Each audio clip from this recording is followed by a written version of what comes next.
Look, it's past us.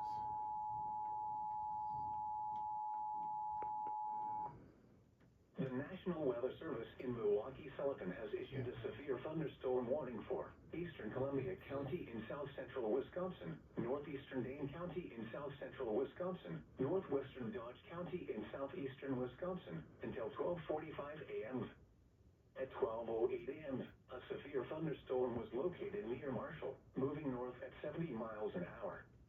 Hazard, 70 miles an hour wind gusts. Source, radar indicated. Impact, expects considerable tree damage. Damage is likely to mobile homes, roofs, and outbuildings. Locations impacted include Fox Lake, Cambria, Fall River, East Bristol, Astico, Otsego, Columbus, Randolph, Friesland, and Doylestown. For your protection, move to an interior room on the lowest floor of a building.